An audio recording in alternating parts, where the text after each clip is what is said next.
Me hace especial ilusión que esté aquí una médico, porque al final los pacientes de cáncer muchas veces ven a los médicos como que a ellos la enfermedad no les toca. Y esto es fuerte como médico encontrarte de golpe en la otra silla. Sí. Entonces, además era el tipo peor de cáncer de mama y yo sabía lo que era, entonces sabía que tenía una alta mortalidad, ¿no? Que digo, estoy hecha polvo, pero soy feliz.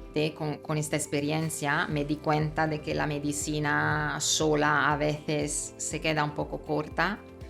Como médico ahora voy a decir cosas que... Hoy estamos con Ilaria Bianchi, doctora ginecóloga, experta en medicina materno-fetal y la creadora, escritora del libro Vivir y superar el cáncer de mama, un libro que ha escrito para contribuir a la investigación sobre el cáncer con los beneficios de este libro y nos acompaña para compartir su experiencia. Ilaria es médico, doctora, pero también ha sido paciente oncológica. Y como dice en su libro, esta experiencia la ha transformado como persona y como médico. Ilaria, bienvenida a Historias de Cáncer. Muchas gracias por estar aquí con nosotros. Muchísimas gracias a ti, gracias por invitarme y por darme la posibilidad de hablar de mi libro, de mi experiencia y para poder ayudar a más gente posible, que de eso se trata. Qué bueno. Me hace especial ilusión que esté aquí una médico, porque al final los pacientes de cáncer muchas veces ven a los médicos como que a ellos la enfermedad no les toca, ¿no? Los ven como... Y al final son personas, son humanos y muchas veces tienen que estar al otro lado de la mesa. Ojalá no nos tocara, pero no. Sí, y al revés, o sea, pasamos exactamente como dices tú, la mesa está entre médico y paciente, en un momento se cambia de lado y de silla en un momento, vamos. Y esto es fuerte como médico encontrarte de golpe en la otra silla. Eres italiana, nacida en Firenze, Florencia, Sí. una de las ciudades más bonitas del mundo. Estudiaste medicina, hiciste un máster en Estados Unidos, pero la vida te trajo a Barcelona. Llevas muchísimos años trabajando como experta ginecóloga con pacientes.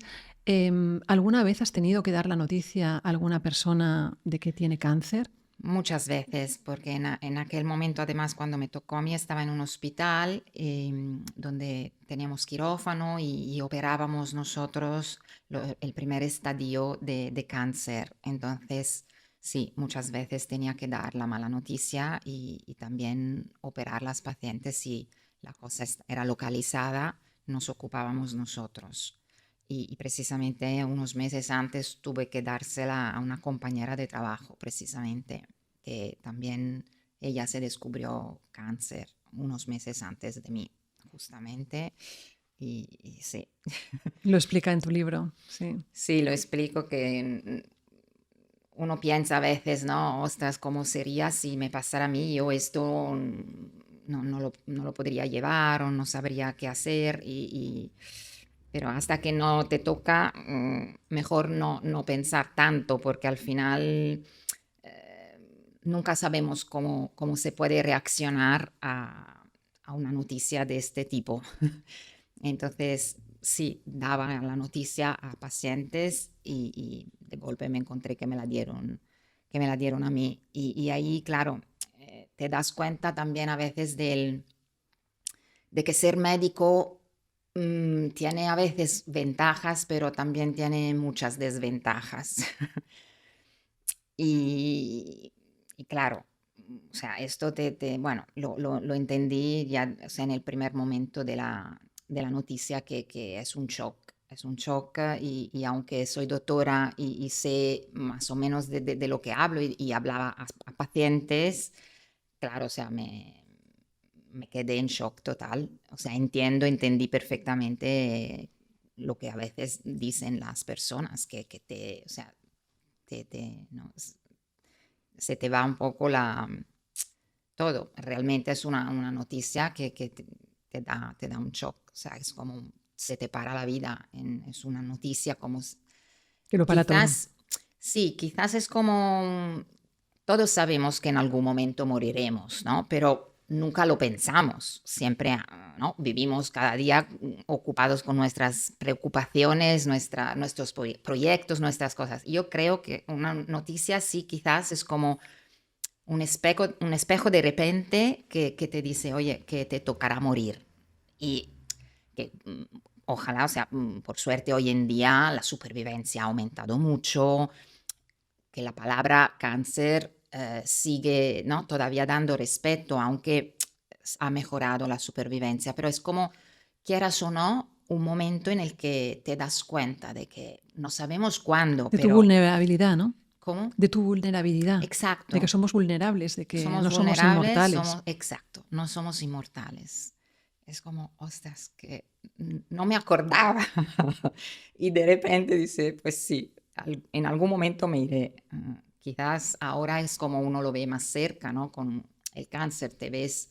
Bueno, son pensamientos que pasan por la cabeza de todos, porque desafortunadamente hay muchas personas que realmente se van por esto.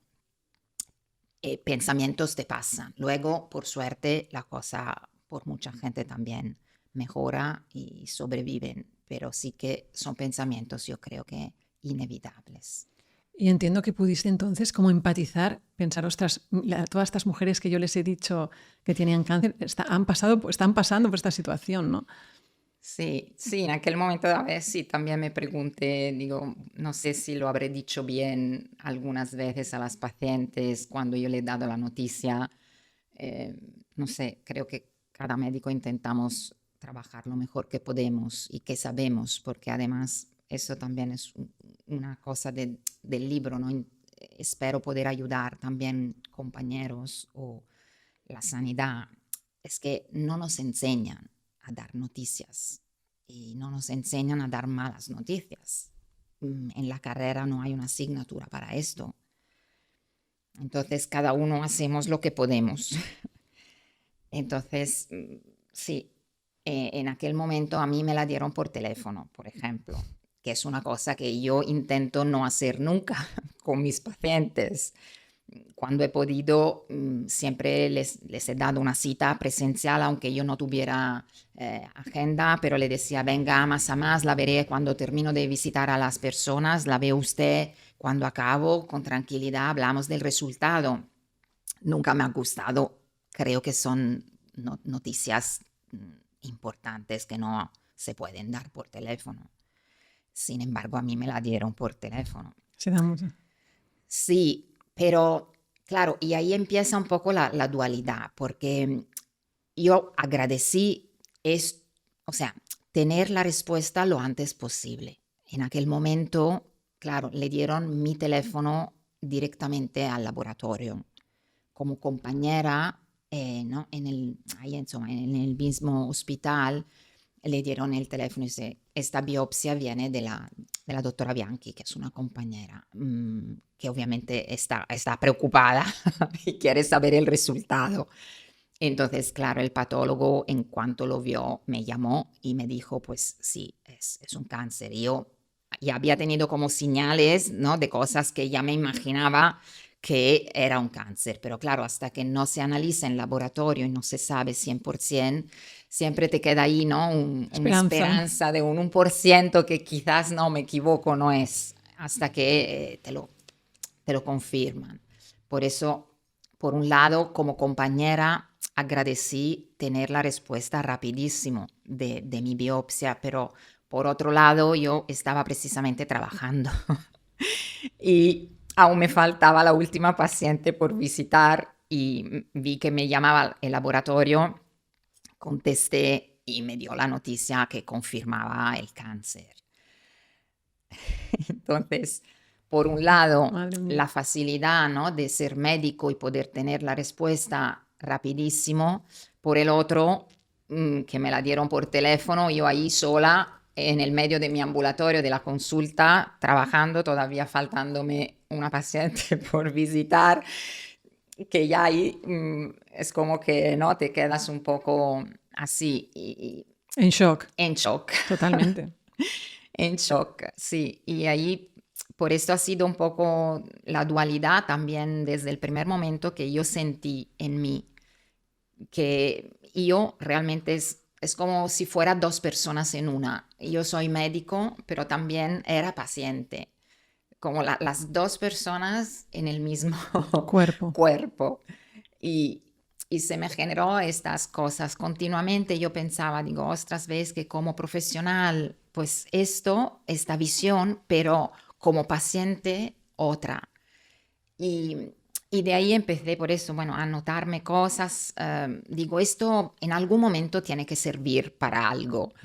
Y bueno, y al final, después del cáncer, cuando por suerte acabó todo, se me ocurrió escribir el libro para intentar ayudar un poco los dos mundos, el mundo de los sanitarios, de los profesionales, que nos pudiéramos dar cuenta a veces de cosas que decimos o hacemos con la mejor de las intenciones, pero quizás no se reciben de la misma manera que pensamos nosotros. Y también poder ayudar a los pacientes también a entender esto, que los médicos hacen lo que pueden, lo mejor que pueden, pero siguen siendo seres humanos.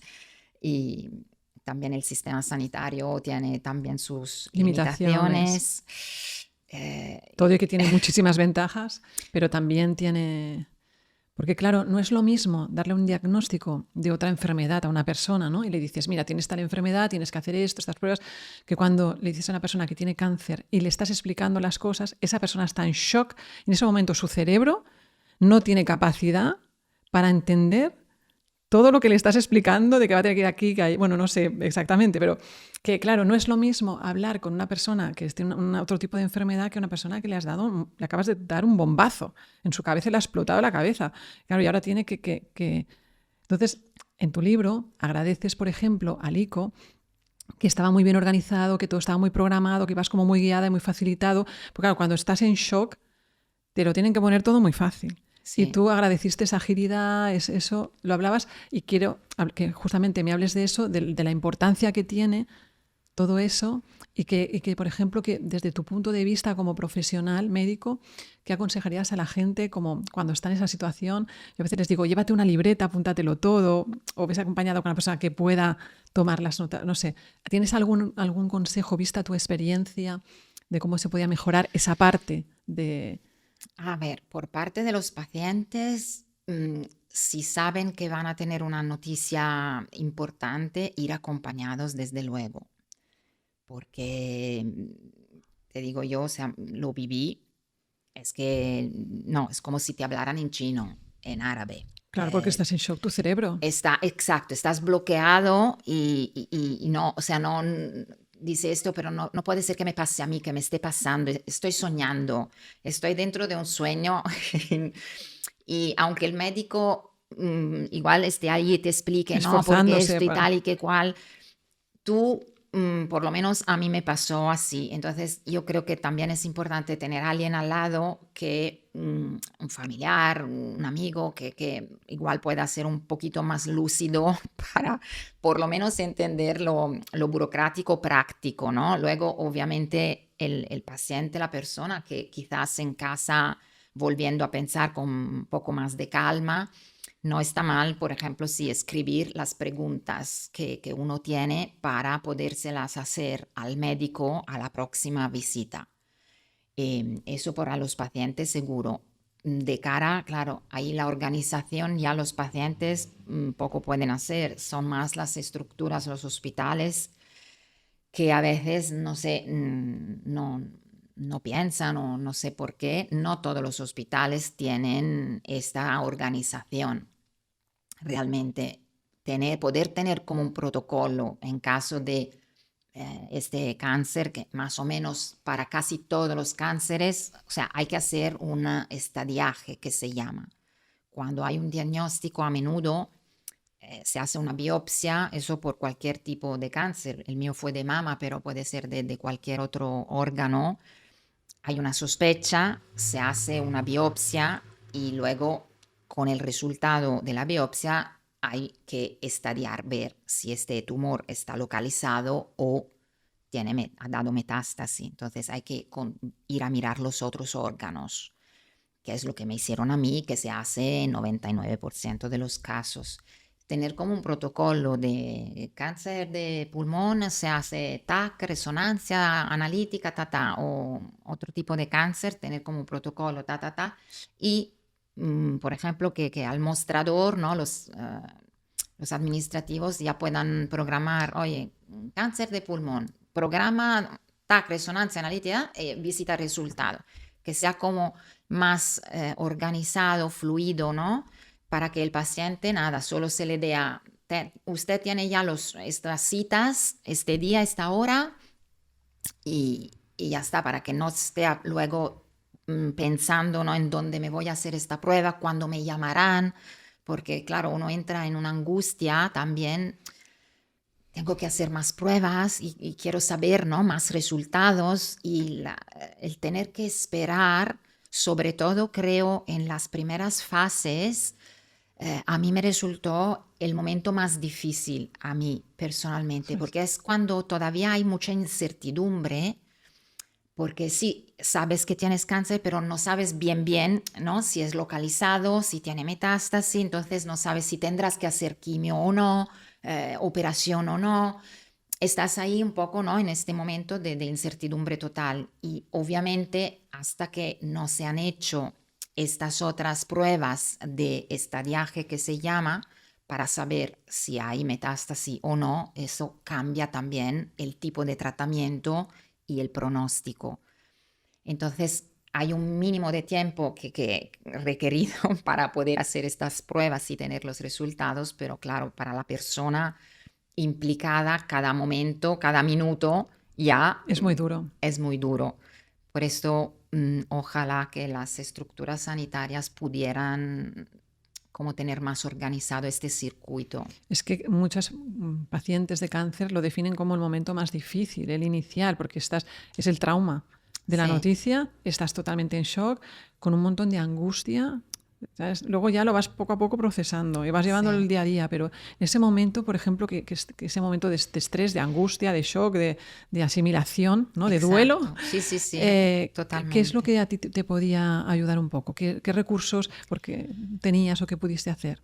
A mí me ayudó, o sea, tener a mi familia cerca, mis padres al lado. Yo vivo sola aquí en Barcelona, y vivía sola de ya hacía bastantes años, y la mar de bien, súper independiente y bien, pero con este diagnóstico yo no me vi capaz de poder estar sola, sola. O sea, no, necesitaba a alguien cerca, y por suerte tengo a mis padres que los quiero con locura, y tuve la duda, ¿no? De cuándo decírselo, eh, porque digo, a lo mejor espero de saber más informaciones, pero no, me pregunté, Hilaria, ¿qué quieres? Digo, yo quiero abrazar a mis padres.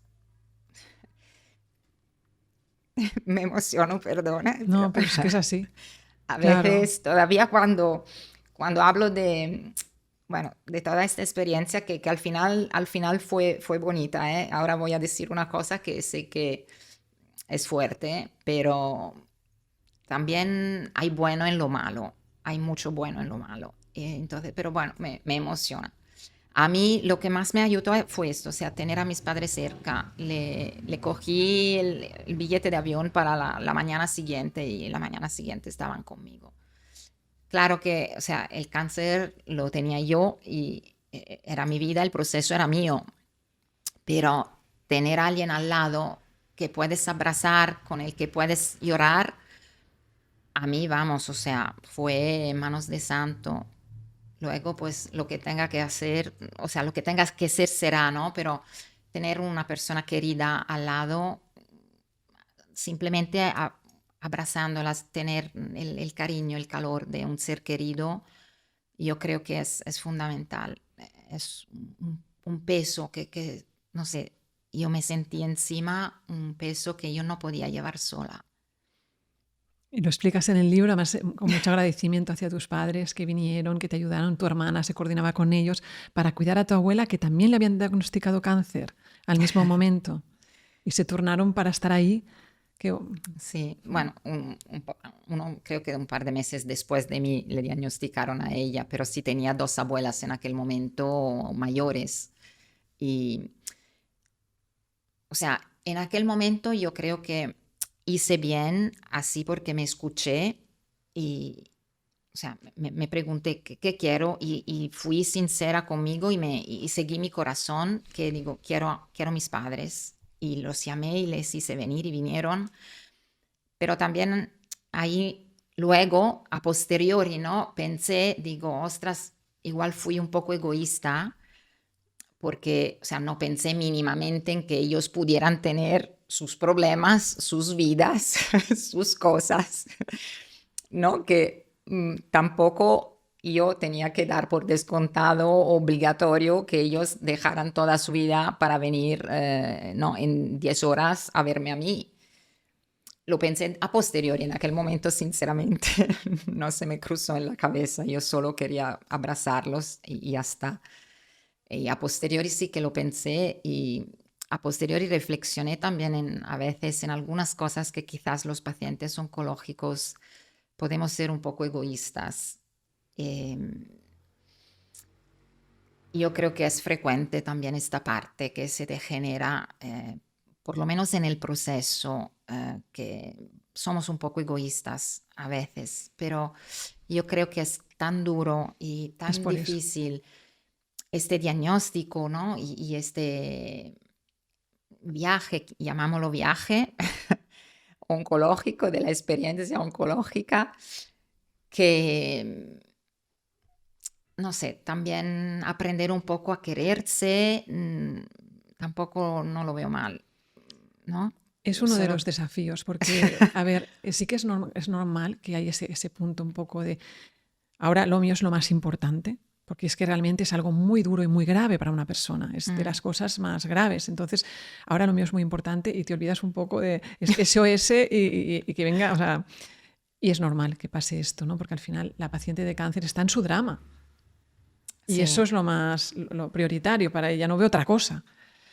Pero es importante también, y al mismo tiempo también a veces se da que hay mucho sentimiento de culpa de tener que pedir ayuda. Tampoco es fácil pedir ayuda. Tú enseguida lo viste como muy natural, te priorizaste un montón, pero también hay mujeres o hombres mira, que les cuesta, se me dio se así, mezcla, ¿eh? sí, sí, pero porque para mí también no era fácil y no lo es pedir ayuda. Además, como médico, creo que estamos tan acostumbrados a ayudar a otros. Y también, no sé, yo por carácter, quizás, que siempre he sido bastante independiente, nunca me ha gustado, ya recuerdo no lo sé, la paguita, la paga que se da a los padres, a los Así, la adolescentes. semanada la pagas. Esto, ¿no? Recuerdo que a mí no me gustaba para nada, porque yo me costaba pedirle dinero a mis padres. Digo, no, yo quiero tener el mío para hacer lo que quiero yo. ¿Por qué le tengo que decir, mamá, dame, ¿no? 10 euros para esto, para lo otro? O sea, imagínate, o sea, pedir ayuda en general no era fácil, no lo había hecho nunca que yo recuerde. Pero en este momento, no sé, quizás di un clic, no sé, o fue tan fuerte esta cosa que no me vi capaz, yo no me vi capaz de llevarlo sola. Lo tuve clarísimo, lo tuve clarísimo. Pero también, o sea, no lo veo mal que uno aprenda a priorizarse, porque muchas veces también quizás las mujeres como mujer, un poco viene de educación. Las mm, cuidadoras. Sí, ¿no? La mujer es la cuidadora, la que siempre está para todo el mundo, para los demás. Y luego muchas pacientes también cuando vienen a mi consulta que igual le encuentro algo y digo, pero ¿por qué no ha venido antes? Dice, no, es que no he podido, he estado por mi padre, he estado por mi marido, he estado por mis hijos, por el trabajo también, porque esa es otra. Como médico también, no sé, yo por lo menos soy bastante, o sea, cumplidora, que es, ¿no? Si tengo el trabajo, no puedo faltar al trabajo, con lo cual tener que priorizarse a uno mismo es un trabajo Y también. tanto. Con la noticia me salió así, Pero luego ha sido un aprendizaje, ha sido un aprendizaje. Yo creo que los pacientes hacen bien y tienen que priorizarse. Simplemente si puedo aportar un granito de arena para la familia o los amigos que tengan en cuenta esto. Es bastante frecuente que la persona con cáncer tenga un punto de egoísmo, pero no me gusta tampoco la palabra egoísmo, que no es correcta del todo, creo. Solo que sepan que es un proceso tan duro que yo creo y pido que las familias y los amigos sean pacientes, que tengan muchísima paciencia, porque es un viaje largo, es un viaje largo y cada uno reaccionamos de manera diferente y cada día es un reto. Cada día es un reto cuando estamos en este proceso, exacto. Te cambian el tratamiento, te cambian una cosa u otra y el cuerpo reacciona de una manera o de otra, la mente te reacciona de una manera u otra, con lo cual es un altibajo continuo. Entonces, también eso, que los acompañantes tengan en cuenta eso. Yo, de hecho, como era acompañante también de mi familia, como único médico de la familia, era referente para todo y todos. Lo primero que yo quise hacer fue buscar un psicólogo para mis padres y otro para mí. Precisamente un poco por eso, porque digo, yo ahora mismo no puedo cuidar de nadie, me tengo que cuidar por mí, pero tampoco, por un lado, yo tampoco quiero ser una carga por nadie, por eso me busqué un profesional para mí. Digo, si yo quiero llorar, gritar, lo que sea, quiero hacerlo con un profesional que me aguante. y, y también la familia, yo creo que puede tener sus momentos, porque no es fácil acompañar a un paciente oncológico. Para nada. Entonces, por eso creo que los acompañantes también necesitan ayuda y apoyo y que no se lo pueden ni deben pedir al paciente oncológico. Por eso le busqué un profesional para mis padres y le dije, oye, cualquier cosa, dudas o momentos de bajón que le puede dar también a ellos que tengáis, ahí tenéis el profesional, no me vengáis a mí.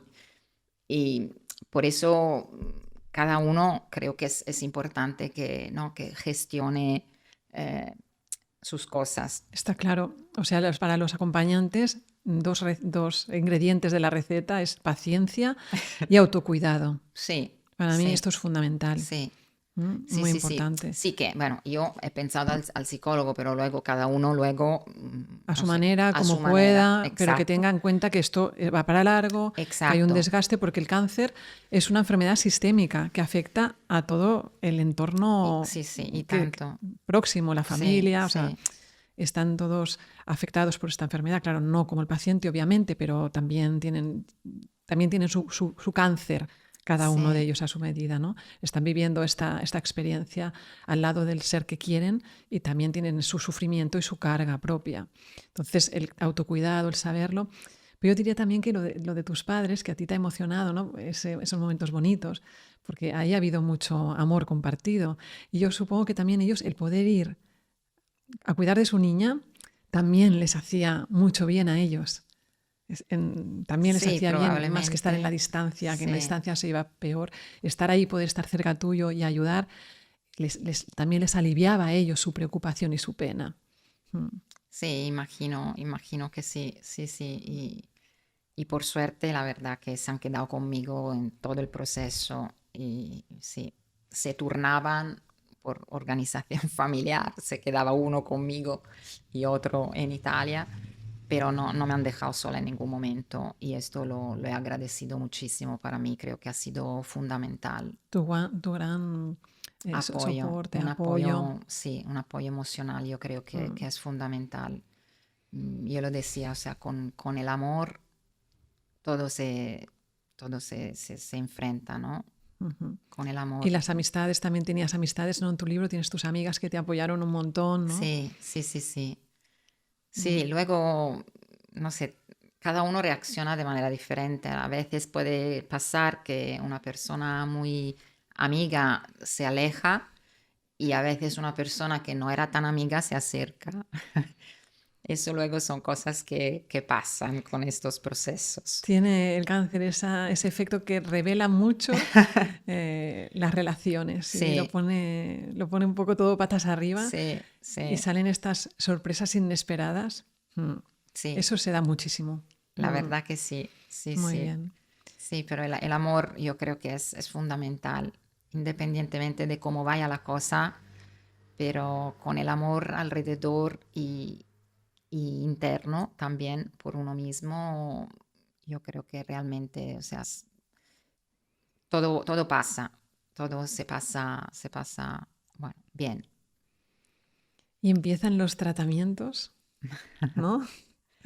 Cuando ya tienes que entrar en todos los tratamientos, ¿no? La quimioterapia, la operación, la radioterapia. Bueno, tú como médico supongo que sabías, me gusta en tu libro porque hablas mucho de, y lo dices varias veces, que hay las ventajas y las desventajas de ser médico en este proceso, ¿no?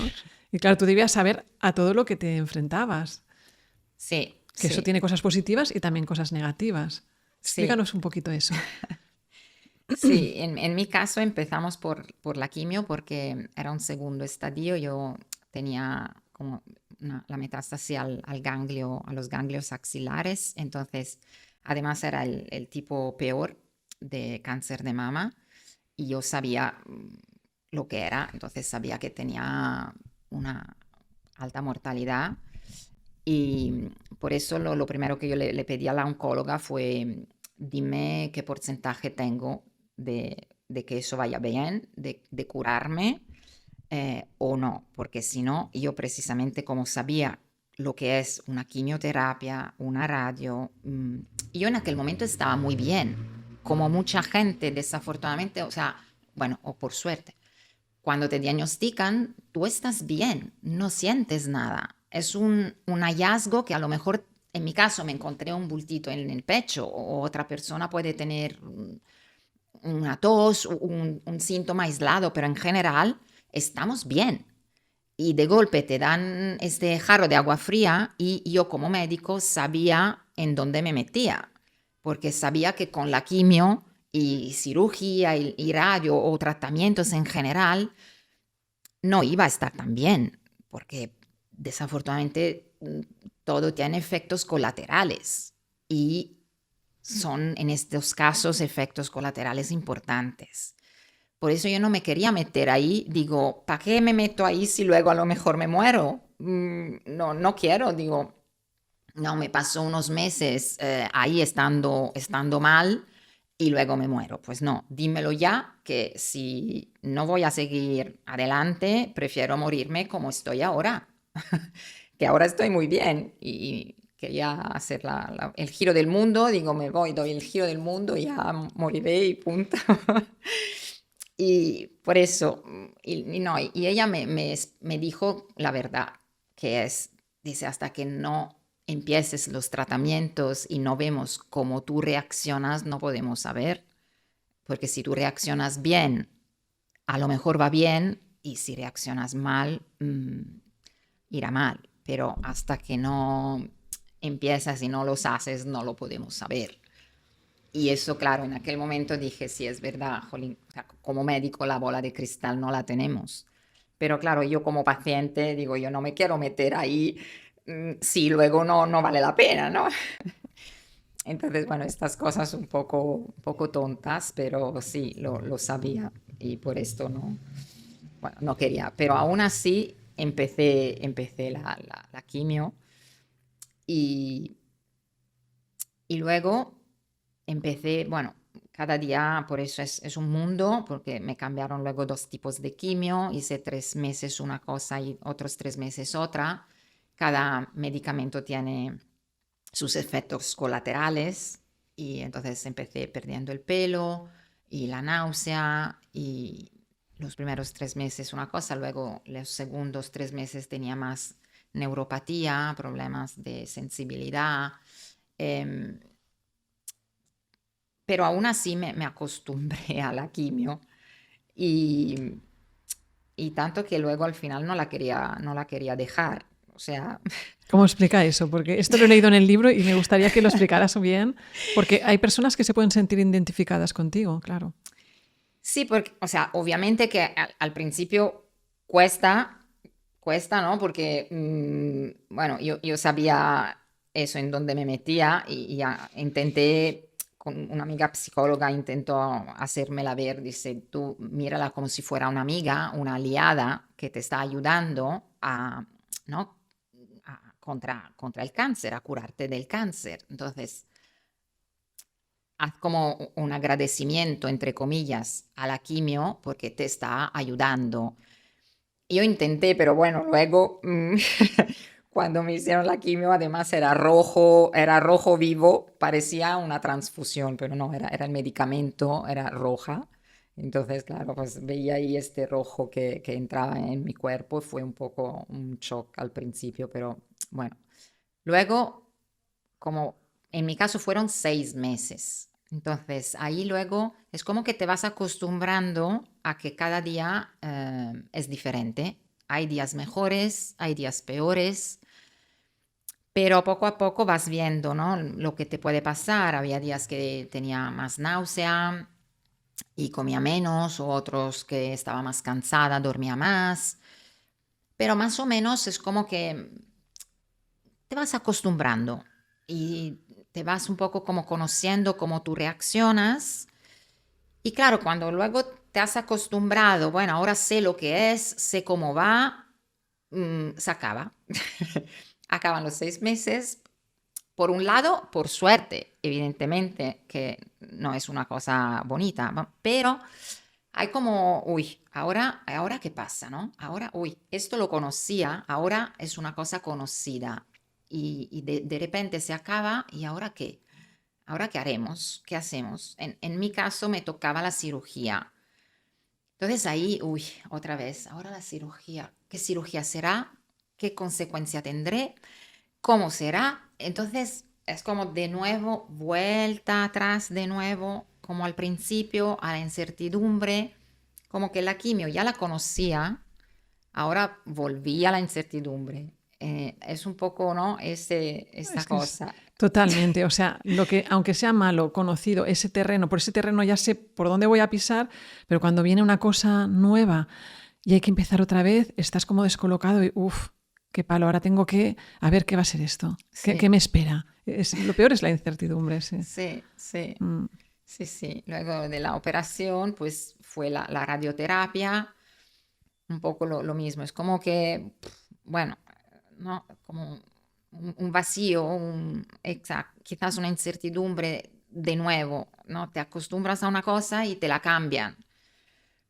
Son como cambios y uno tras otro, al final es verdad que uno acaba un poco como saturado, como, ¿no? Tantos cambios, porque hay tantos cambios. Como decía, empieza el primer día hasta el último y más allá. Hay cambios, cambios físicos, cambios tuyos, mentales también. Y es como un cambio continuo, ¿no? Una adaptación continua. Y pues tienes que desarrollar la habilidad de eso, de acostumbrarte a los cambios. De vivir al día, aferrado al presente. Sí, sí, Mm. eso también del día, sí. Yo desarrollé, sí, no sé si mindfulness, pero el momento presente, el ahora, el futuro, me cuesta hacer proyectos a largo plazo. Eh, Ahora un poco más, con el tiempo. Con el cáncer y al final del cáncer, como mucho, yo podía pensar a una semana vista, no más allá. Luego un mes. Ahora quizás puedo llegar al año, pero no sé si llego al año. Si tú me preguntas, ¿qué piensas de aquí a 5 años? Te digo, no pienso nada. Esto es muy interesante, esto que dices, porque realmente yo creo que es muy es muy como tiene que ser, ¿no? Este proceso de vivir el momento, este día me depara esto. Venga, pues ¿cuáles son los recursos? ¿Cuáles son los desafíos? ¿Qué puedo? Y cada día, cada día, cada día. Sí. Vivir el presente, aferrado a ese presente, ¿no? Y realmente te das cuenta que al final no controlamos nada, ¿eh? Totalmente. Yo creo y lo he experimentado, que no controlamos nada. Es una ilusión la que tenemos de querer controlar, organizar. Y te lo digo también como médico y como persona, mm, eso como de tener el control es una ilusión, porque en realidad la vida va y va como tiene que ir. Y, o sea, no controlamos nada, no depende de nosotros casi nada. O sea, lo que depende de nosotros, creo yo, es cómo reaccionamos a las cosas. Es nuestra actitud. Ahí sí que podemos nosotros influir, decidir de alguna manera qué voy a hacer, cómo voy a enfrentar esta cosa. Es como, me gusta un ejemplo que leí en un libro que dice, no podemos elegir qué viento viene a nuestras velas, como si nuestra vida fuera un barco con velas, no podemos elegir qué viento viene. Los que saben de navegación sabrán, ¿no?, que hay diferentes vientos, ¿no? El caliente, el frío, el del norte, el del sur, pero sí que podemos elegir cómo giramos nuestras velas. Y ahí tú puedes, hay cosas y momentos que obviamente te pueden superar un poquito, como puede ser el shock del diagnóstico, pero luego sí que es verdad que tú puedes elegir si te quedas en el victimismo, en la queja, en lo malo, en el negro, en el miedo, o decides cambiar y dice, no, ¿por qué me tengo que quedar ahí? En realidad, blanco y negro no existe casi nunca. Entonces, yo puedo elegir frente a esta cosa, yo puedo ser optimista, puedo ser positiva, puedo ser, elegir lo bueno, lo positivo, la visión del amor, entre comillas. Bueno, para mí, yo descubrí muchísimo, o sea, el amor, yo hablo del, o sea, el amor incondicional, que poca gente conoce o practica, eh, o pocas veces quizás nos pasa, ¿no? Yo he tenido la suerte de tener una madre, unos padres que me han querido y yo quiero con locura. Los padres a menudo tienen este tipo de amor, que es un amor que no depende de nada, que está. Mm, si tú eres feo, guapo, rico, pobre, te quiere. Los padres, hago el ejemplo de una madre, los padres a menudo, desafortunadamente no siempre, pero a menudo son los que tienen este tipo de amor por sus hijos. Em, Ojalá a veces se encuentre en la pareja o, o en amigos, pero es difícil. Em, pero bueno, eso es fundamental. Y el amor, como decía antes, ayuda en todo, para todo y sirve para todo. Y si uno piensa desde este lado, también el cáncer o cualquier cosa, pues ahí vamos al sirve para algo, enseña y intentar vivirlo lo mejor que se puede. Porque como decía antes, siempre hay algo bueno, aunque un día muy oscuro, muy malo, se puede rescatar algo bueno, aunque sea una sonrisa, una palabra, un gesto, una puesta de sol, cosas sencillas, pero siempre hay, si queremos verlas y le queremos dar importancia. Muchas veces estamos dentro de nuestras vidas vorticosas, ¿no? Nuestros problemas, trabajo, en el día a día, ¿no? Corre, corre y no damos a menudo, ¿no?, importancia a estas cosas, pero al final son el sal de la vida, como se dice, ¿no? Y eso, independientemente de cómo vaya, si uno puede elegir. Sí que hay momentos, Por evidentemente, que supuesto, es más una reacción humana. Todos somos humanos, que puede haber un momento de bajón, claro. un momento de miedo, un momento, obviamente, ¿no? Por Eso no se supuesto. puede evitar. O Exacto. sea, porque se habla mucho de la actitud y que es muy importante. Y es verdad que la actitud ayuda mucho a cómo pasas, cómo vives las experiencias. La actitud te ayuda mucho a cómo las vives, cómo las pasas. Es muy importante, pero también a veces culpabiliza mucho a la persona que en ese momento no puede con la actitud. O sea, porque realmente hay que ver que es como un cóctel en el que va a Sí, haber momentos de todo. exacto. Y cuando tú puedas, intenta enfocarte en lo mejor, ¿no? Sí, Y disfrutar de lo poquito o las pequeñas cosas que tú puedes en ese momento aprovechar. Pero también cuando tú no puedas, date ese permiso exacto. para estar fatal, porque también tienes derecho a Y eso, tanto. ¿no? Un poco que se entienda que sí que la actitud es súper importante y que está claro que marca una Sí, diferencia, no, no, lo pero decía en plan, sí, que como no controlamos, la única cosa que podemos mínimamente controlar es la actitud, pero sin duda que no, por favor, la culpa fuera. Solo falta la culpa. En el claro, proceso de cáncer, no, y a solo veces hay, falta la culpa, como a veces una cosa que a menudo se dice: tú eres luchadora, tú wow, luchas, eres una campeona. Mm, no sé, es como que si uno igual no va bien una cosa, entonces no eres una campeona, no eres una luchadora, o no, algo puede salir mal, totalmente. una operación puede salir mal y hay que repetirla, por ejemplo, yo qué sé. Y eso que entonces no eres valiente porque ha salido esto. Eso de la culpa, no. O pedir ayuda, también a veces uno se siente, ¿no? Tiene la culpabilidad. Sé de mucha gente, sobre todo madres, que tienen hijos y se sienten culpables de si un día no se encuentran bien y no pueden estar con sus hijos, por ejemplo. Hay bastante culpabilidad en este Sí, y tanto. entorno, pero no, por favor, quitar la culpabilidad. Cada uno hace lo mejor que puede en cada momento. Y es que esto es como una montaña rusa, o sea, va a haber Exacto. momentos de Momento todo de todo, y hay que momento de todo. transitarlos. Exacto, exacto, exacto. Mm, Has dicho muy bien, transitarlos. No hay ujú. que luchar en contra de ningún momento. Hay momentos buenos, hay momentos malos. Hay que aceptarlos y vivirlos y transitarlos. Hoy me ha tocado esto, pues hoy eso. Hoy estoy en pijama todo el día en la cama, no pasa nada. Hoy me ha tocado así, ya está.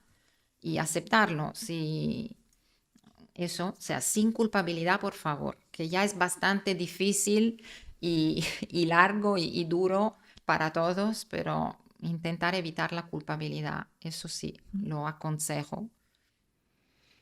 Muy bien. Y hablando también, bueno, de todo lo que es el proceso de los tratamientos, ¿vale? En tu libro escribes, ¿no? Cuando te tienes que enfrentar a la operación, que claro, tú como médica, además tenías toda la responsabilidad de decidir qué hacías, por dónde ibas, claro, eso decías, hay la ventaja y la desventaja, ¿no? Tenías esa responsabilidad, el tema de cuando te enfrentas a tener que operarte y te preocupaba bastante el tema de la cicatriz y te sorprendías a ti misma y dices, ostras, yo no he sido nunca quizás una persona como que me ha preocupado mucho la cosa de la belleza o tal. Corrígeme si me equivoco, pero yo recuerdo que ponías y me sorprendí a mí misma que me preocupaba mucho el tipo de cicatriz que me iba a quedar. ¿No? ¿Puedes explicar un poco eso? Porque también la caída del pelo, o sea, estas consecuencias de los tratamientos a nivel de nuestra imagen, ¿no? Que a veces afectan mucho a nivel emocional a las personas. Sí, eso sin duda, y cada uno es un mundo. Ahí, ahí también me di cuenta eso, que cada uno somos diferentes, sobre todo con la cirugía, como dices tú. Hay personas que le gusta más una cosa u otra. Y lo que yo encontré, que creo que pasa a menudo desafortunadamente, no se da muchas opciones a los pacientes de elegir En mi caso, recuerdo, me dieron a firmar el consentimiento informado de la cirugía y ponía ahí una palabra que era el nombre del tipo de cirugía, pero yo en aquel momento no entendía bien. Dice, firma el consentimiento. Bueno, y digo, pero ¿eso qué significa? ¿Qué tipo de cirugía es? ¿Cómo me queda la cicatriz? ¿Es vertical? ¿Será en la auréola? ¿Será en una parte? Y el cirujano fue un poco, no, esto es la clásica típica que baja, te quedará en T la cicatriz.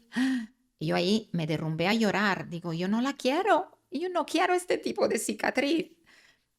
Yo quizás, bueno, como médico sabía las diferentes técnicas y cicatrices posteriores. Y ahí entendí, por ejemplo, que yo este tipo no lo hubiera querido, este tipo de cicatriz, pero no me lo explicaron, no me lo explicó. Se lo dio un poco por descontado. Y claro, cuando yo me derrumbé porque precisamente sabía los detalles y no me gustaba. Ahí, claro, el cirujano se paró y me dijo, no, ¿cómo? Pero dice, sí, la mayoría de mujeres quieren así. Y además, él me iba a operar las dos. Yo, por ejemplo, tenía cáncer en una y siempre nos habíamos concentrado en la mama. O sea que no era necesaria la otra. Y él, en la cirugía, para él, me iba a retocar estéticamente la otra también para que quedara igual con la que Para se una operaba. simetría. Exacto, o sea, el pobre iba a lo mejor que pensaba, porque además era un cirujano experto, específico de cáncer de mama, pero era plástico, con lo cual iba a un resultado estético bonito y para él su bonito era retocar las dos para que fueran más similares. Para mí, por ejemplo, digo, no, porque tengo que tener otra cicatriz en la otra mama que no es necesaria. O sea, ya lo hablamos obviamente con la oncóloga y con él también, digo, pero ¿eso es necesario oncológicamente o no?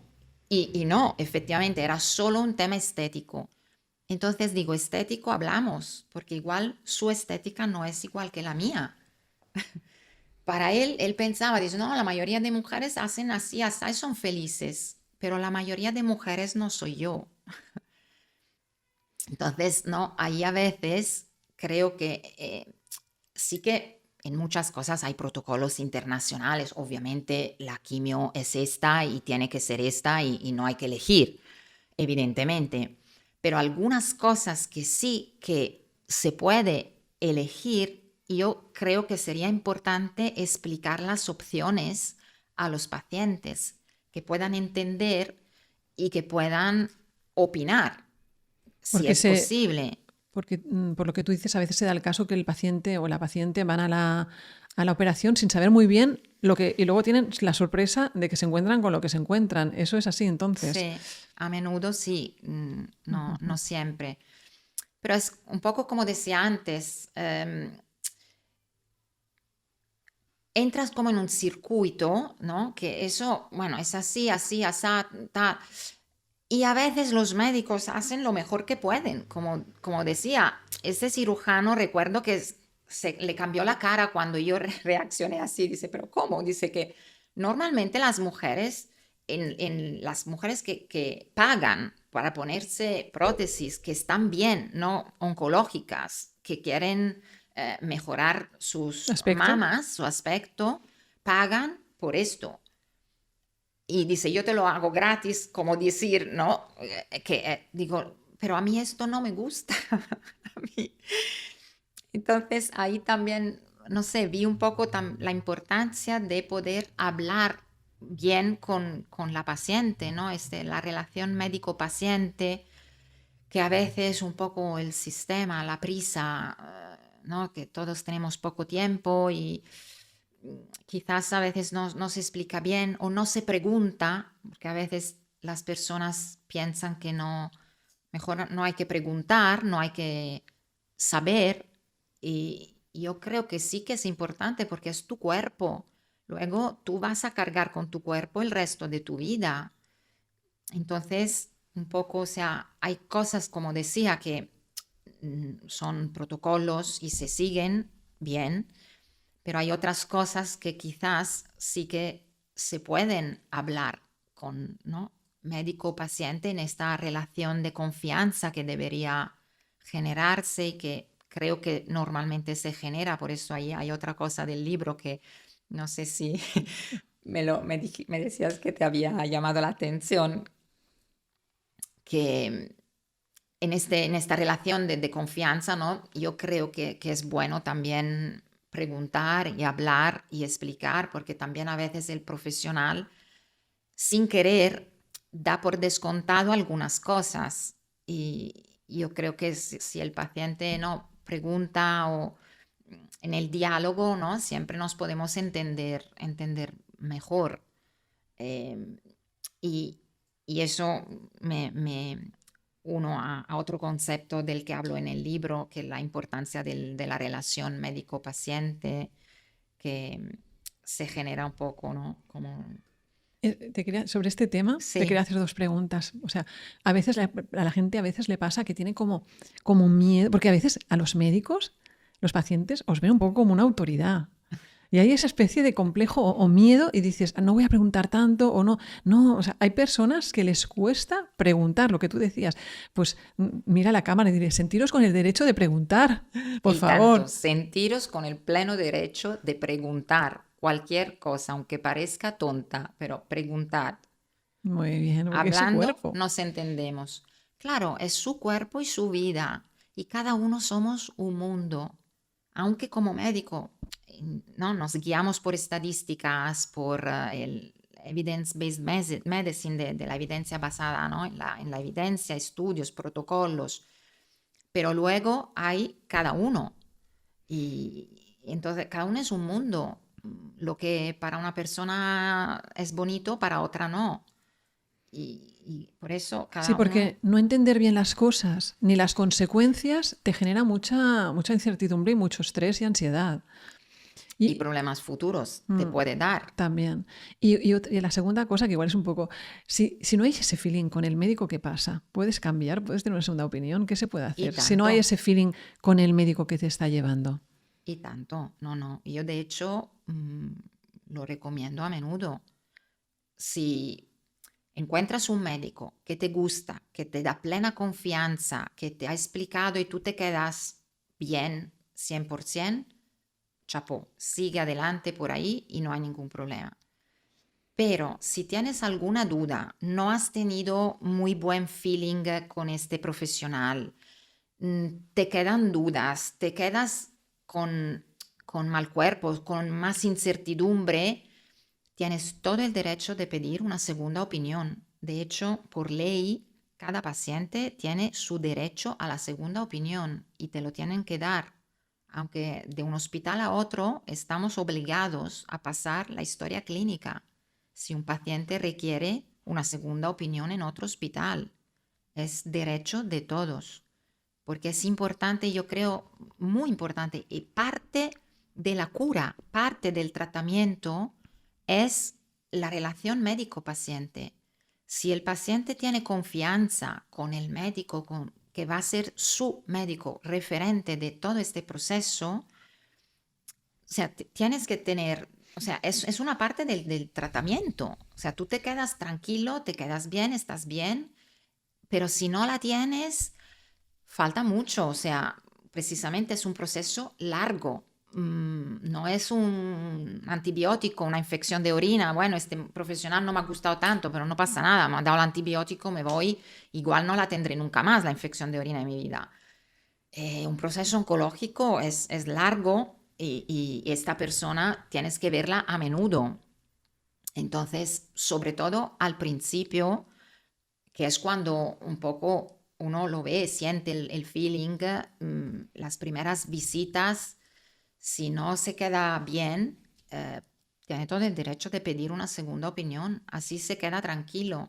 De hecho, yo pedí tres, Muy pero bien. no porque me encantó mi oncóloga, me encantó, en mi caso porque yo soy médico y los médicos somos los peores pacientes a menudo. Por deformación profesional. Por deformación profesional dije, espérate, que además al haber estudiado en Estados Unidos, tenía compañeros en Estados Unidos, que es un poco el referente a menudo médico de las investigaciones, de los últimos descubrimientos de medicamentos y de protocolos. La mayoría vienen desde Estados Unidos. Entonces, pues quise pedir una segunda opinión en Estados Unidos. Digo, oye, me ha pasado esto, tengo esto, me han dicho esto, ¿os parece bien o no? Y, y luego, bueno, tengo como italiana, tenía en aquel momento Veronesi, que es un médico, un poco un dios del cáncer de mama, que es el médico que inventó el tema del ganglio centinela. Ujú. Viene de Milán, desde el doctor Veronesi. Entonces, claro, digo, pues como italiana no puedo no preguntar a Milán. Y también pregunté ahí, así pues me quedé tranquila, que todos coincidían y ya está. Y ahí aparqué mis dudas, dije, pues vale, estoy haciendo lo mejor que puedo y ahí me quedo tranquila. Me gustó mi oncóloga y seguí con ella. No fue por desconfianza en mi caso, pero yo, o sea, recuerdo esta sensación al principio, oye, espérate, me ha dicho todo esto, este protocolo, estas cosas, pero igual puedo hacer otro, igual puedo hacer otra cosa o me quedó esta incertidumbre. Y cuando tuve la segunda opinión que coincidía, qué tal, pues ahí me relajé, me quedé tranquila y ya está. Con lo cual es derecho de todos pedir una segunda opinión si uno quiere y tiene alguna duda. Si ya el profesional que te ha tocado te resuelve todas tus dudas y te encuentras bien, yo creo que es importante, casi más importante, el feeling y la relación que tú tienes con tu oncólogo. Así que ya lo sabes. Si no estás satisfecho o tienes dudas o no hay feeling, pues eso mismo, no dudes en cambiar y buscar más opiniones, que te lo confirman aquí los médicos. Ellos lo hacen. Claro. Muy bien, en tu libro, justamente hablando de esto, del vínculo, lo importante que es ese vínculo, en tu libro explicas que para ti fue también duro un momento en el que sentías que no había ese vínculo porque la persona que te estaba llevando en ese momento desaparecía. O sea, tal y como estaba organizado todo este protocolo, me impactó mucho cuando me explicas que tu cirujano, que era un excelente profesional, te opera y desaparece del mapa. O sea, no te dicen, o sea, no vuelven ni a la habitación a decirte ni cómo ha ido la operación. Te lo dicen, me parece, tus familiares o alguien. Es decir, no le vuelves a ver nunca más. No, Y esas, desafortunadamente no. Obviamente salió del quirófano y habló con mi familia que todo había ido bien, pero normalmente al día siguiente pasan visita los cirujanos. Y no sé si empezó vacaciones, no recuerdo qué pasó, pero él no estaba. Al día siguiente ya vinieron otros cirujanos, otra gente. Y luego no sé qué, no sé por qué, también tuve visita, creo que no sé si al mes de control o así, y tampoco estaba él. Y eso sí, te quedas un poco así. como desamparado, ¿no? Sí, sí, sí. La verdad que ahí me di cuenta de la importancia que tenemos los profesionales de la salud, que yo no era tan consciente hasta este momento, pero tú, claro, eres referente, el referente máximo para esta persona. A veces nosotros tenemos muchos pacientes y no nos acordamos de todos, pero claro, para el paciente tú eres el único. Y entonces, sobre todo en un proceso de oncológico, de cáncer, el oncólogo o el cirujano es como el dios ¿no? de esta cosa. Como para mí el cirujano, yo lo había visto ya 2, 3 veces, al final me había explicado cuando yo le dije este tema de la cicatriz que no me gustaba, lo hablamos y de hecho cambió de, bueno, de tipo de operación porque realmente no hacía falta operarme la otra solo por estética y me pudo hacer una cicatriz fantástica en la mama enferma, digamos, y así solo tengo una cicatriz. Pues eso fue mi visión. Pero lo hablamos, entonces cambió de cirugía y claro, se había transformado en mi referente estético de mi vida estética futura, de mi vida, ¿no? De cómo iba la operación y de cómo iba mi futuro estético. era mi referente. Y claro, cuando me lo quitan, me quedé, digo, ¿y ahora? Es que hay un tema que tú a ese profesional, que en este caso es un profesional de la salud, no es que sean dioses ni nada, lo que pasa es que tú le entregas tu vida y Exacto. le entregas toda tu confianza. Tú pones en esa persona todas tus expectativas de salud y tu confianza en esa persona. Y es un esfuerzo eso, un esfuerzo muy grande. Y cuando tú lo has depositado, de repente, ¡pop!, desaparece. Y hay que hacer esto con otro nuevo que aparece en escena. Esto es muy difícil. Sí, sí. Sí, me pasó un par de veces también con la oncóloga por el tema quimio, que claro, no sé, bueno, un par de visitas no tuve a ella, me tocó otra y, y no, o sea, recuerdo, justo coincidió que me salió alterada la analítica y me bloquearon una quimio, o sea, no me hicieron hacer una quimio, me la retrasaron porque se había alterado la analítica y justo coincidió que era otra oncóloga en aquel momento. Entonces, claro, tuve la duda, digo, ¿será la oncóloga que es diferente y me hace esta cosa, no? O realmente, no, pues realmente tenía la analítica que, bueno, se tenía que hacer así, ¿no? Pero en aquel momento, igual a veces uno echa la culpa al profesional, ¿no? Dice, no, igual es su culpa que me cambia esta cosa y se está equivocando. No, es una reacción humana que tuve en aquel momento, pero bueno, luego no, comprobé que no. Pero eso para recordar y el vínculo que se crea, sobre todo yo creo en oncología, yo creo que sería muy importante tenerlo en cuenta. Eso ya va más en la organización de los hospitales y de los centros médicos. Intentar no cambiar profesional ¿Mm? porque realmente es tu referente. Eso, tú le entregas tu vida y esto a veces no se le da tanta importancia en general. Ni los profesionales lo sentimos porque no, yo no me he sentido nunca Dios por nadie, no pensaba, pero quizás, no sé, como cuando a veces uno tiene sobre todo cosas más graves, más importantes, eso que tú dices, tú le entregas tu vida a esta persona. Em, y por eso, bueno, tenemos que tener como más sensibilidad en este sentido, sería importante. Sí, desde tu experiencia, de hecho en el libro lo pones, que lo ideal sería tener un profesional de referencia en todo el proceso, como digamos el director de orquesta, o sea, o el protagonista de todo el proceso, porque ahí intervienen varios técnicos y expertos y especialistas, pero tener al menos uno que fuera un poco el tutor o el que te pudiera, tu referencia durante todo el proceso, no estar cambiando todo el tiempo y readaptando otras personas, Sí. que en sí Bueno, la es enfermedad es tuya. normal que la gente, bueno, que uno se pueda sentir así un poco desamparado. Es normal. Yo creo, espero que normalmente se intente hacer, por lo menos en temas oncológicos, o es lo que se tendría que hacer, de tener siempre a la misma persona. Ujú.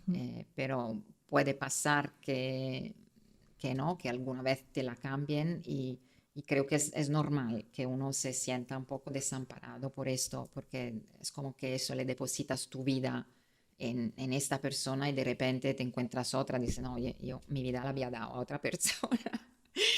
Entonces uno se queda, ¿no? Un poco así. A veces quizás no dice, no, pero no se preocupe, la historia clínica no está en el ordenador, ahora tenemos todo en el ordenador. Eh, pero no es lo mismo la empatía, el contacto humano. Y hoy en día que vamos más hacia la inteligencia artificial, pero creo que eso, el contacto físico humano es muy importante, fundamental, importantísimo, que también es parte de la cura, ayuda muchísimo la relación médico-paciente que se habla tanto, es verdad, existe. Es muy importante. Sí. Y ahora voy a aprovechar de que eres ginecóloga para hablarte de un par de temas. Uno es el tema de la sexualidad y el cáncer, ¿vale? Porque a veces es un tema que no se le da tanta importancia, porque cuando tienes el cáncer lo importante es salvarte la vida y curarte, pero la sexualidad, esta enfermedad también le afecta bastante y que como experta, Ya sé que es muy difícil dar consejos genéricos para todo el mundo, pero ¿hay algunas cosas que puedes decirle a alguna mujer paciente de cáncer que le pueda servir y le pueda ayudar? A ver, yo no soy experta sexuóloga en sexuología. Lo que puedo decir seguramente es de usar hidratantes, sobre todo si se hace quimio o radio. Hay que hidratarse siempre la piel, el cuerpo y también no olvidarse de los genitales, que a veces no pensamos, pero existe la vulva y existe la vagina y hay que hidratar también estas partes. Es muy importante porque la quimio y la radio también resecan mucho la piel. Luego hay consecuencias dependiendo, ¿no? Si es mujer o hombre, o si es menopausia o no menopausia. A veces los tratamientos provocan la menopausia y ahí también hay sequedad por el tratamiento y por la menopausia. Y muchas veces no se habla de esto. Y han pasado ya 10 años de mi cáncer y por lo que yo veo, experimento en mi trabajo, esto no ha cambiado mucho. Como tú dices, nos centramos en la oncología, en el cáncer y ya está. Pero por suerte hay mucha supervivencia y también el mismo proceso es largo. Claro que uno la primera semana no va a pensar en las relaciones, ¿no? En cosas sexuales, pero sí que luego, claro, una vez que uno empieza los procesos, como decía antes, hay días malos que uno no piensa en nada, está en cama y duerme todo el día, no pasa nada. Pero hay días buenos, que uno está mejor, se encuentra mejor y quizás le pueda apetecer tener relaciones si tiene pareja, tiene marido o mujer. Entonces, claro, ahí a menudo duele, no se llega bien al orgasmo. eh, Hay cosas que uno quizás tiene vergüenza a preguntar al médico, al oncólogo, y igual uno va aguantando, dice, bueno, ahí entramos quizás más en procesos mentales, psicológicos, que uno mismo, un poco los pacientes, un poco también los profesionales, se piensa que la parte sexual es menos importante y que no pasa nada. Si hay algún problema, alguna cosa, eso no cuenta. Pero yo creo que sí que cuenta. Como, por eso es importante hablar, preguntar a los profesionales y cualquier duda, cualquier cosa, seguramente eso le va bien a todo el mundo. Hidratación. Hidratación, aparte de beber mucha agua, en el proceso de cáncer va muy bien y también cremas hidratantes, cuerpo, vulva y vagina. Eso segurísimamente. Y luego, pues hablar de la sexualidad. Puede ser normal poder experimentar dolor, tener alguna infección, no conseguir tener el orgasmo como antes. También hay un tema de imagen a veces, perdiendo el pelo, perdiendo Totalmente. las cejas.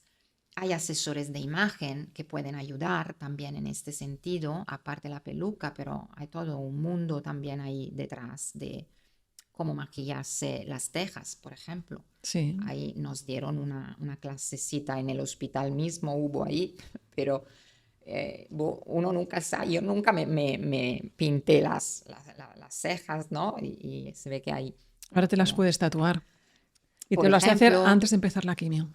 claro, por ejemplo, bueno, hay Hay cosas, muchos por recursos. eso hay que preguntar y a veces eso como ginecóloga, a veces la parte ginecológica queda en segundo plano o tercero o cuarto. A veces me llegan pacientes a mi consulta como ahora como médico que han tenido un cáncer igual hace 3 años, 4 o 5 años, que han seguido con sus controles oncológicos con la oncóloga cada 6 meses, cada año.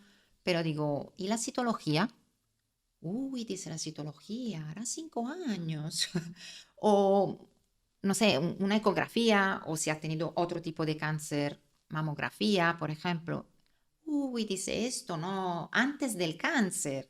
Igual han pasado años y nadie le ha preguntado de la citología, por ejemplo, que eso ya es más mi terreno, que soy ginecóloga, ¿no?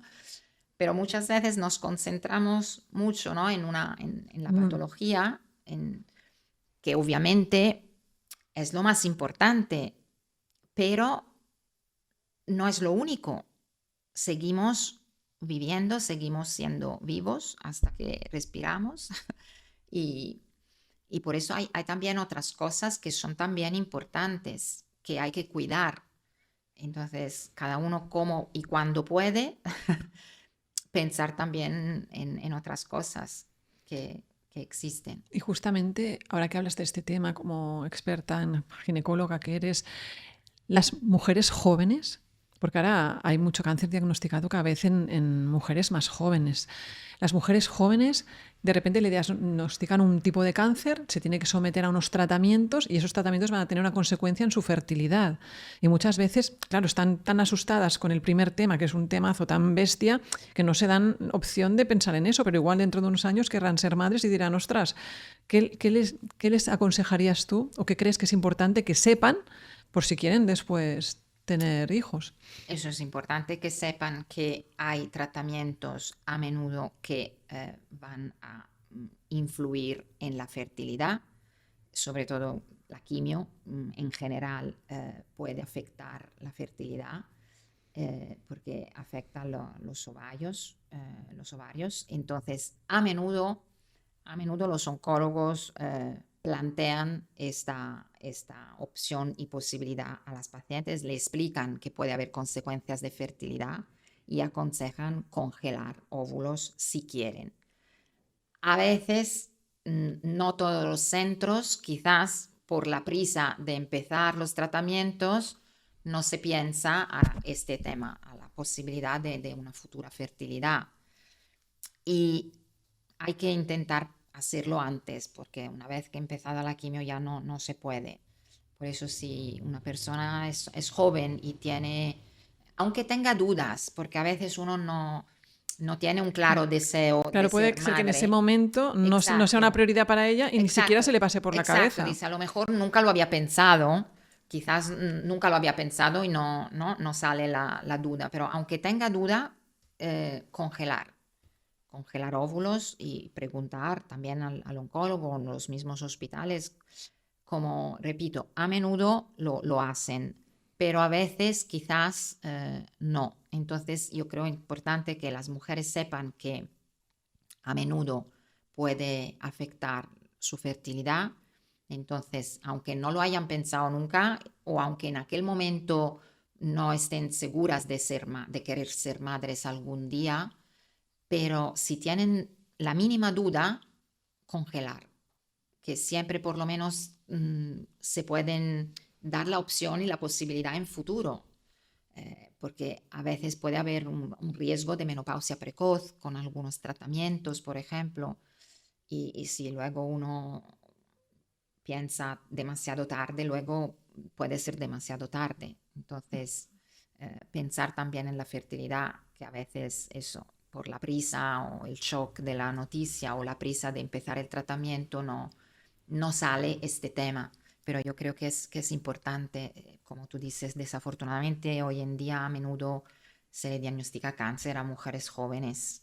Entonces es un tema importante a tener en cuenta, aunque no lo hayan pensado nunca, pero congelar lo antes posible. Tú en el libro hablas de, dices que la palabra cáncer da tanto miedo tanto a pacientes como hasta a médicos. Es una palabra que da mucho respeto, cáncer y muerte.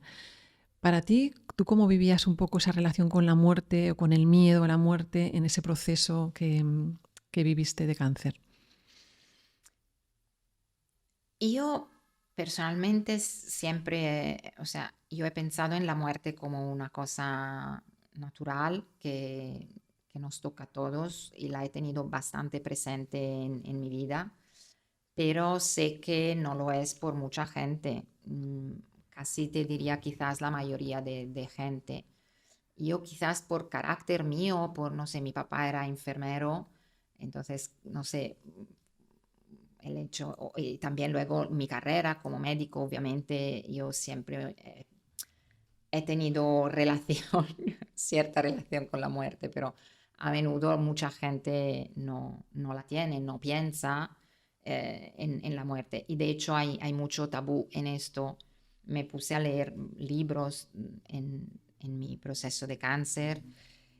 Yo personalmente no creo que no he tenido problema con la muerte. Sí que para mí es importante la calidad de vida y la calidad de la muerte, porque mm, yo sé que me moriré algún día, como todos, pero espero morir bien y tener una calidad de vida buena hasta mi muerte, que a veces eh, para mí, en mí, bueno, como soy yo, es más importante una buena calidad de vida y una buena muerte que querer alargar la vida a toda costa, eh, hacer lo que sea para ganar un mes más, por ejemplo.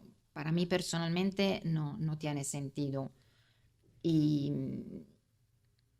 y yo creo que hay que hacer todo lo que se tiene que hacer y puede hacer, evidentemente, para curarse, para mejorar y ojalá cada día más cáncer y más gente se puedan curar, pero si no también acompañar lo mejor posible a una buena muerte. Tienes en tu libro un capítulo que se llama Espiritualidad. O sea, tu libro explica toda tu historia de cáncer, es espectacular, o sea, me encantó. Y luego el último capítulo se titula Espiritualidad. Entonces interpreto que para ti ha sido importante en este proceso la espiritualidad. Y en el libro hablas del concepto de crecimiento postraumático, ¿lo digo bien?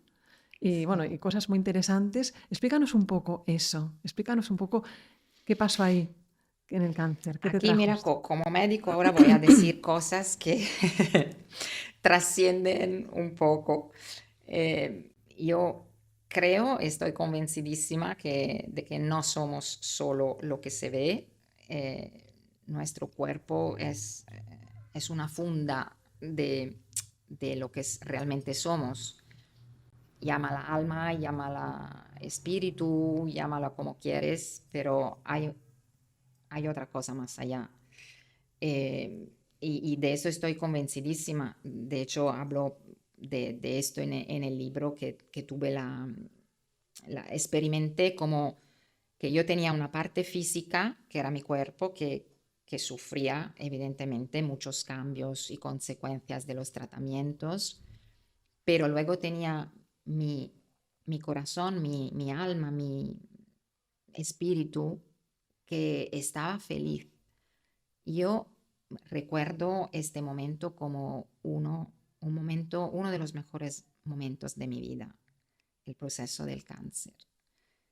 Emocionalmente, Madre mía. yo estaba feliz, feliz.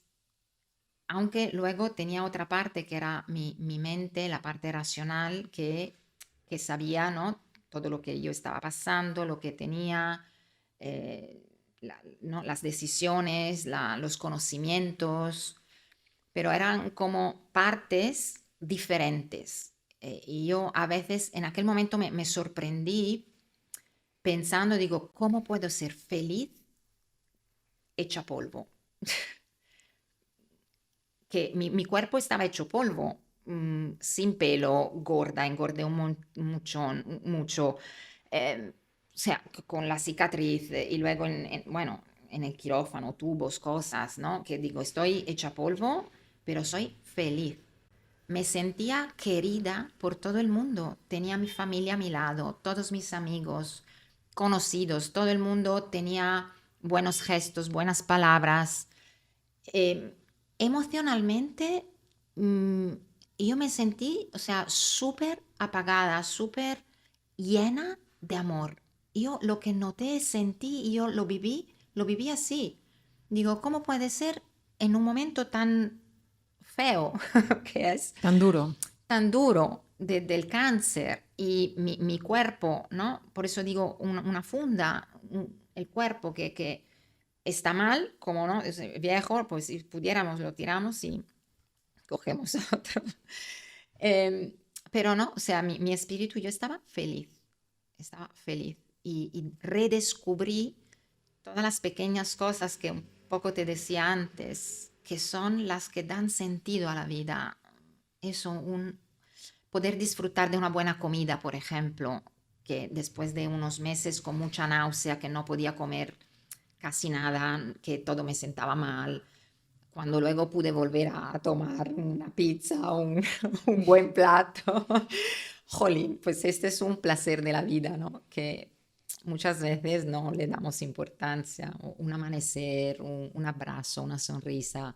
Es verdad que la felicidad es gratis y cuesta tan poco y todos la tenemos a mano. Y, y hay que cuidar también esta parte que todos tenemos, todos. Hay una parte íntima nuestra, espiritual, no sé, alma, llámalo como quieres, es tu esencia que hay que cuidar igual que el cuerpo.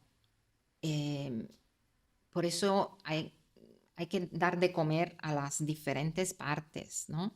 El cuerpo con lo que se dice estilo de vida, ¿no? Comer sano, deporte y tal, pero también el alma, cada uno como quiera, cada uno como quiere. Hay quien va en la religión y es una manera de nutrir el alma.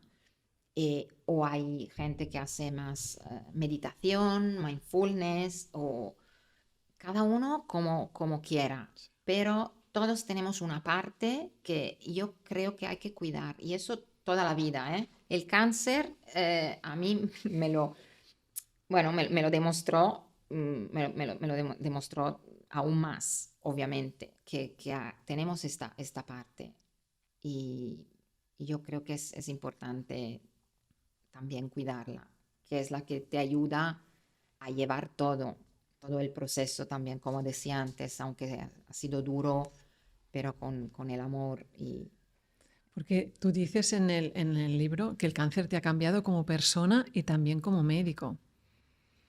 Que ha habido un antes y un después de esta experiencia para ti. sí. Ahora, por ejemplo, cuando puedo a todas las mujeres, le aconsejo la autopalpación, pero como por ejemplo, ponerse una crema en el pecho. Después de la ducha cada día, poner una crema en el pecho es una manera de hacer autopalpación bonita, fácil, que todo el mundo puede hacer. Por ejemplo, eso no lo decía antes. Uno aconseja la mamografía, ecografía, pero no. Yo fue como me descubrí yo el bulto poniéndome una crema hidratante en el pecho. Y, por ejemplo, esta cosa. Y abrí mucho la mente con esta experiencia, me di cuenta de que la medicina sola a veces se queda un poco corta, que existe otra parte que es la medicina integrativa a la que yo me acerqué con esta experiencia, que también creo es importante y ayuda en todo el proceso oncológico.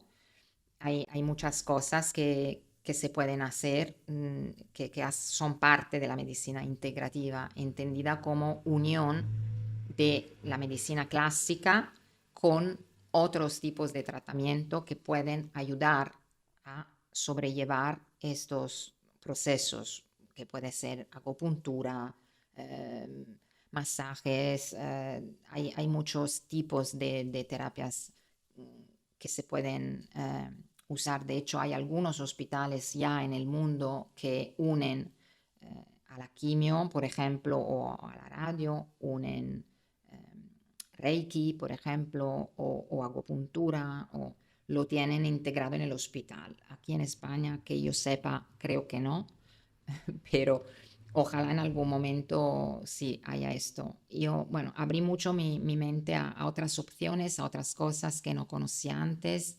Me di cuenta más de la importancia, aún más de la empatía con las personas, la relación médico-paciente, eso que cada paciente es un mundo, que no es solo aquel problema que tiene por el que viene ¿no? a la visita, sino que hay una familia detrás, hay una vida detrás, hay unas experiencias detrás.